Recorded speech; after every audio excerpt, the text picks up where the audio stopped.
dan di 14 Wahana atau yang luas. Pertama itu pemerintah daerah kemarin yang saya lihat. Puji dan syukur atas penyerahan Ramperda Kabupaten Wajo tentang pertanggungjawaban pelaksanaan APBD tahun anggaran 2021. Sebagaimana kita ketahui bahwa ketujuh fraksi DPRD telah menyampaikan pandangan umumnya terhadap Ramperda tersebut di atas, baik yang diserahkan maupun yang dibacakan oleh masing-masing juru bicara. Dari materi pandangan umum tersebut muncul beberapa pertanyaan, saran dan masukan.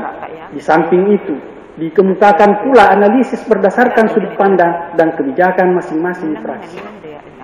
Untuk itu, saya mengajak hadirin yang terhormat untuk mendengarkan jawaban pemerintah daerah Kabupaten Wajo dari Saudara Bupati atas pandangan umum ketujuh fraksi DPRD. Kepada Saudara Bupati Wajo, saya persilakan dengan anggota DPRD Kabupaten Wajo yang saya hormati dan kita banggakan bersama Bapak Wakil Bupati Wajo, yang saya hormati Bu Sekretaris Daerah Kabupaten Wajo bersama seluruh Kepala OPD lingkup pemerintah Kabupaten Wajo dan seluruh hadirin undangan yang insya Allah dirahmati Allah Subhanahu wa Ta'ala.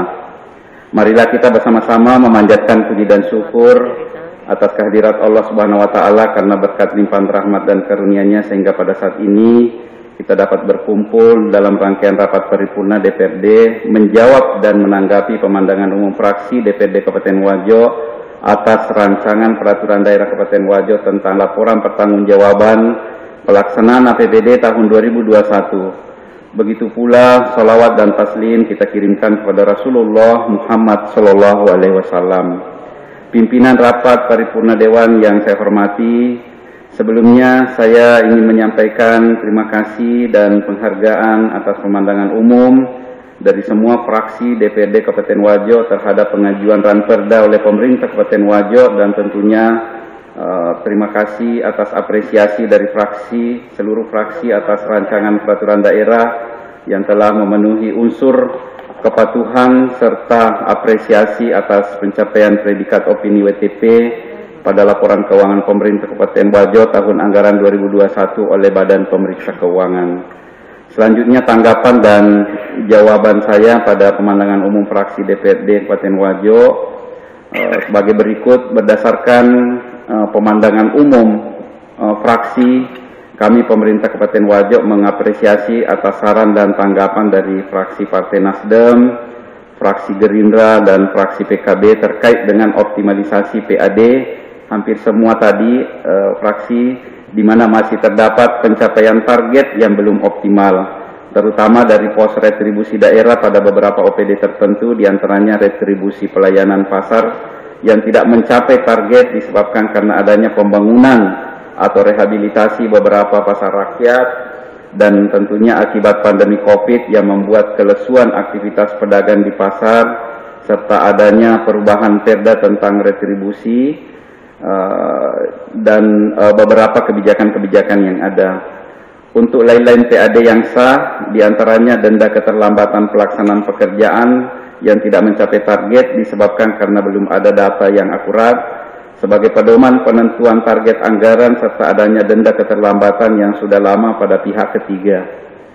Untuk pendapatan retribusi daerah dan lain-lain PAD yang sah yang tidak mencapai target, akan diupayakan analisis yang lebih mendalam terhadap penyebab tidak tercapainya target yang telah ditetapkan, dan hal ini dapat diperdalam pada pembahasan selanjutnya dengan mitra kerja masing-masing.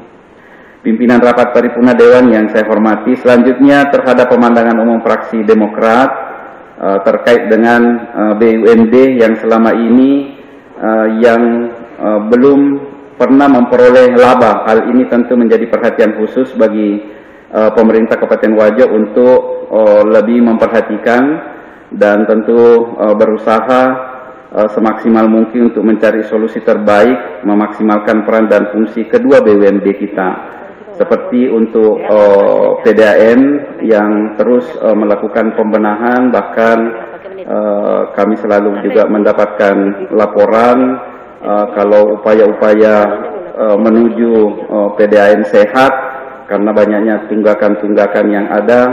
Alhamdulillah sudah luar biasa capaiannya, sudah hampir 50% mengembalikan utang-utang yang ada atau piutang yang ada di pelanggan. Ya, demikian juga untuk BNB kita tentang terkait Wajo Energi Jaya, di mana kita telah melakukan berbagai upaya-upaya, yaitu awalnya memfasilitasi dua perjanjian yang bersamaan pada saat itu yang kami dapatkan, sehingga betul-betul mencari solusi bagaimana menjembatani kedua hal ini supaya tidak masuk dalam ranah hukum. Kemudian pada saat itu alhamdulillah disepakatilah satu yang maju, yaitu Humpus, dan kita sudah berikan waktu sekian lama, sekian kali pertemuan, dan terakhir kami memberikan deadline waktu, itu tidak bisa dipenuhi sehingga memberikan kesempatan kepada yang lain. Alhamdulillah untuk yang terakhir ini kami mendapat informasi kalau bulan depan ini sudah ada peletakan batu pertama untuk pembangunan CNG, karena ini BUMD kita akan mengalihkan power plant energi listrik yang sudah over di PLN, kita alihkan menjadi CNG, dan saya kira kita optimis walaupun BUMD kita sudah 3 tahun kami benahi ini tidak pernah kita sentuh dengan APBD, dan saya memang sudah berprinsip bahwa kami tidak akan membebani dengan APBD, jangan sampai terjadi dengan yang sebelum-sebelumnya, sehingga selalu bertumpuk beban-beban yang ada, sehingga diupayakan dengan berbagai upaya-upaya mandiri, dan alhamdulillah sudah memberikan angin segar. Kita doakan mudah-mudahan dalam waktu yang tidak terlalu lama ini kita bisa resmikan secara bersama-sama. Demikian juga untuk pendapatan daerah yang mengandalkan pendapatan transfer pemerintah pusat. Memang diakui bahwa pemerintah Kabupaten Wajo sampai saat ini masih mengandalkan pendapatan dari dana transfer dan kontribusi PAD hanya sebesar 10,27%. Oleh karena itu pemerintah daerah akan selalu berupaya menggali potensi sumber PAD yang ada. Selanjutnya untuk pegawai yang belum optimal, bahwa adanya silpa dari belanja pegawai tidak ada kaitannya dengan pembayaran TPP, karena untuk pembayaran TPP tahun 2021 telah kita bayarkan sampai bulan November 2021, sedangkan untuk TPP bulan Desember telah dibayarkan pada bulan Januari 2022. Adanya keterlambatan pembayaran TPP pada setiap awal tahun itu diakibatkan karena pembayaran TPP dapat direalisasikan apabila sudah mendapat persetujuan dari Kementerian Dalam Negeri setelah semua persyaratan sudah terpenuhi selanjutnya.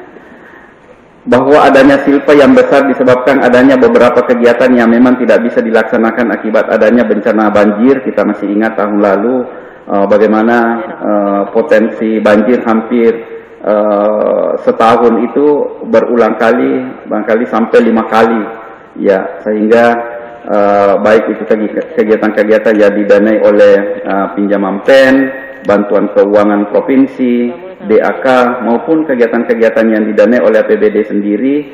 Oleh karena itu untuk dana yang bersifat khusus tentu ini akan dianggarkan kembali pada tahun 2022.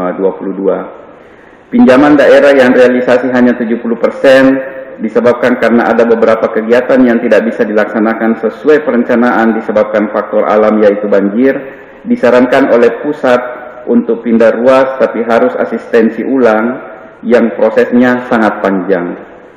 Pimpinan rapat paripurna yang saya hormati, selanjutnya terhadap pemandangan umum fraksi Wajo Bersatu dan fraksi Gerindra terkait upaya-upaya yang dilakukan